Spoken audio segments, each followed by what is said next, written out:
I will take my hat off in this chair right now within 10 seconds if you put that money in my hand. Wow, I can't believe that happened. Hold on. You have to. Can you leave it off? For a little bit. Okay, that's cool. I got like a special. I'm greasy right now too, though. And I have the Pepto-Bismol. Why? I have a sudden stomach ache. All right, so it looks like now that the money that Tim Pool was getting from Russia has dried up, he needs to find a new way to make up for the loss of that income. So he's taking offers to expose his bald head on podcasts now. Like Matan Evan got him to do it for only a couple $100, which was shocking. Matan probably couldn't believe it either because it seemed like Tim would never take that beanie off. He always has that thing on. I mean, he didn't take it off when he interviewed Trump or when he was at a formal event at Mar-a-Lago in South Florida during the summer. But Matan somehow got him to do it, and he also got him to admit that he's a grifter, and his show is pro-establishment. He still claims the Russia story was fake news, though. But Matan does a better job at pressing these people about their controversy than any other podcaster. And, you know, people always talk about how important it is for politicians to go on podcasts now. Like, that's the future of politics. But let's see them go on Matan's podcast. You know, he actually asked the hard-hitting questions, unlike Theo Vaughn or Joe Rogan or even Tim Pool, whose podcasts are basically just meant to be puff pieces for politicians and the establishment. I mean, Joe acts like it's crazy for him to push back against guests now. So people think it's cool politicians do podcasts, but of course, they're only podcasts where they know the host won't make them look bad, like we saw with Nelk having on Benjamin Netanyahu last week. The White House apparently set that up and gave them questions to ask, like what's his favorite meal at McDonald's? That's seriously a question they asked. So most of these podcasts are just a joke and are used to help politicians do PR. So I think people would much rather see podcasters grill these politicians rather than glaze them. You know, like Tucker Carlson did with Ted Cruz. I think people would much prefer to see that. But then also after that, Tucker Carlson had on George Santos and tried to make him seem like a victim. And he was helping him get sympathy from people and potentially a pardon from Trump. You know, people in the comments all felt bad for him too. But if you compare that to George's appearance on Matan's podcast, you know, Matan was just making fun of him the whole time. He completely embarrassed him. And that was so much better and more entertaining. So I'll give Tim Pool credit for going on this podcast. I mean, he knew he'd get trolled and clowned on, and that Matan would bring up the Russia stuff and ask him to take his beanie off, which Tim actually handled pretty well, surprisingly. When I saw he did this show, I thought he'd get triggered by Matan, like he always does when Russia gets brought up, or Israel, because he also took a private meeting with Netanyahu, so people are calling him a sellout for that.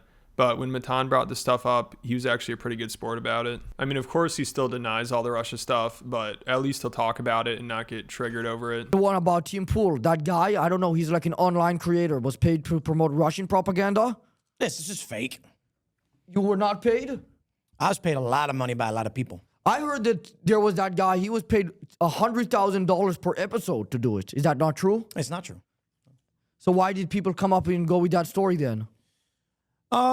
Political reasons. There's, you know, the show that we do is fairly anti-establishment. It's actually, you could say it's pro-establishment if you think about it. Today it is, 100%. No, I'm saying pro-Russian establishment. No, I called Vladimir Putin a scumbag. I said really? He shouldn't invade Ukraine. He was wrong to do it. He lost. The West was winning. You said that Ukraine is the enemy of the people. I did. The enemy of the United States. This is psychotic. Ukraine is the enemy of this country. Ukraine is our enemy, being funded by the Democrats. I will stress this again. One of the greatest enemies of our nation right now is Ukraine. What do Tim Pool, Dave Rubin, and Benny Johnson have in common? Russia. Yup, and I wasn't even going to tell you. And when you say Russia, that's like not super specific. What do you mean? Like if I said, what does Matan Evan, Tim Pool, and Mike have in common, you wouldn't say Russia. So can you give a little detail on that? What do Dave Rubin, Benny Johnson, and Tim Pool have in common? Related to Russia. They're whinging online grifters. Correct. And they complain for money. That doesn't have to do with Russia yet, but I could see where you're going. Grifting. How many rubles do you have? I don't have any rubles. You don't? Mm-mm. So they paid you in cash? Who paid me in cash? You know who? I actually don't get paid from anybody. I wasn't really thinking about it. Is that why Ben Shapiro didn't like the movie, maybe? It's possible, yeah. He might have a little bit of bias? Yeah, certainly. I mean, for obvious reasons, he loves Israel. Why? What are the obvious reasons? He's Jewish. He's the devil? He's Jewish. We're saying the same thing here. You're just... It's semantical at this point. So Matan might cost Tim some Israeli money now too. So Tim, he might have to start revealing that bald head of his more often in order to pay the bills. You know, because it's been rough over the past few years for him, like losing the Russia funding. And now he also keeps complaining about how much he hates his job and how he doesn't get paid enough and how people don't appreciate him enough. The guy just seems miserable. Like fighting the culture war, it's really draining. I think we need to be more thankful for those that serve in the battle against the woke mind virus. You know, Tim's making a lot of sacrifices for us, so make sure you thank him. I get all the flack for it. It's not a fun job. It's the best job in the world. I mean, I could just host my morning show where it's just me, and it makes $1 million a year, and not have to worry about anybody coming in. I don't have to worry about employees dumping bacon grease down my drains and clogging up our septic system. I don't have to worry about getting swatted 15 times and getting death threats all the time, and then having people accusing me of trying to rip them off to make money because people come on the show and like don't respect the space or whatever. Like, man, it is stressful. I was just talking about how people come in here and they just vape, despite it's wild, dude. It's absolutely fucking wild. And now also to make things worse, Tim is nervous they're starting to lose the culture war after the recent South Park episode making fun of Donald Trump.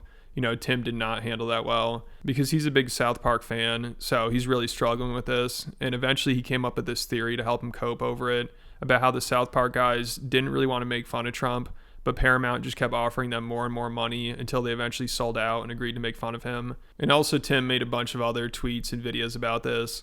So it's just been making him sick, literally. Like when he went on Matan's podcast, he was about to throw up. So they had to bring him Pepto-Bismol. They've been talking about how they need a liberal Joe Rogan forever.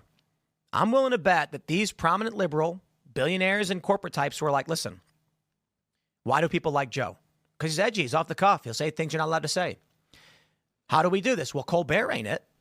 Colbert is straight-laced and boring. It's on the nose.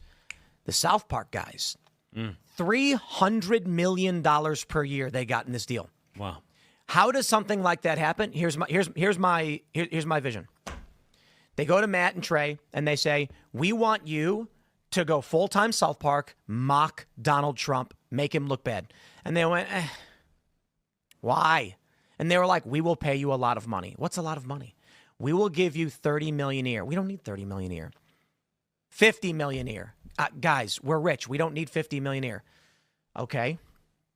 $100 million a year. And they're like, honestly, what am I going to do with that? How about we give you $1.5 billion over 5 years? And then Matt and Trey were like, really? I imagine they were like, what do you want to do it? We want shock content that mocks Trump. I don't know, give me $1 billion. Done.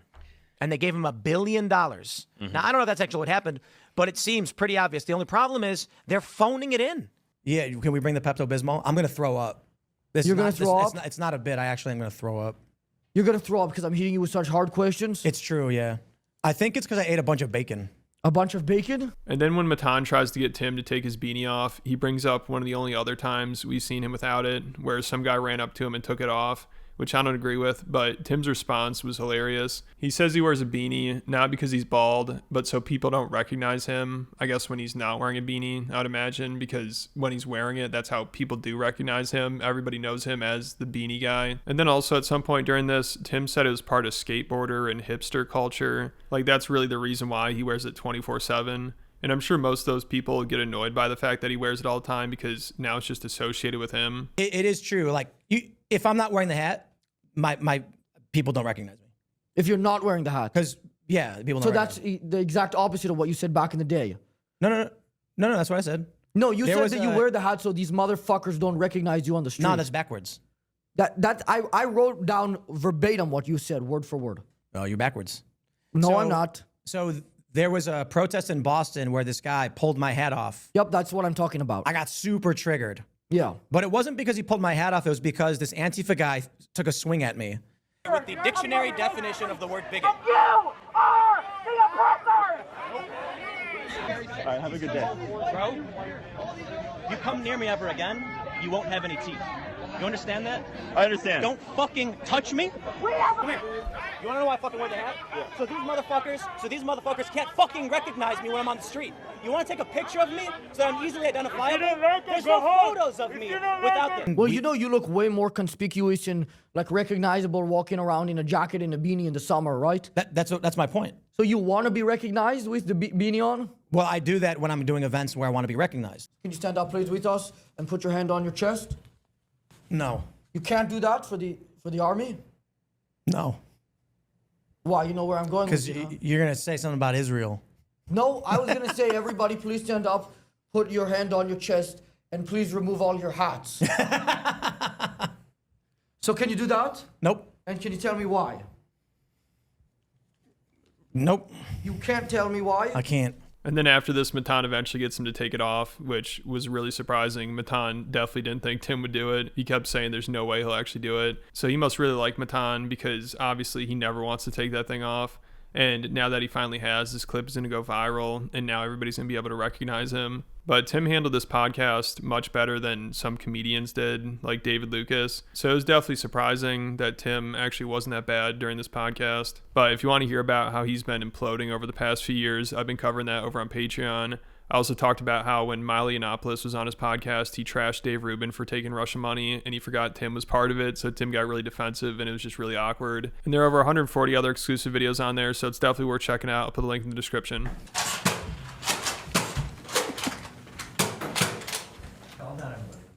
Okay, let's calm down, guys. Let's calm down. Let's calm down, guys. Let's calm down. Let's calm down. Oh, they broke it. You ripped it off.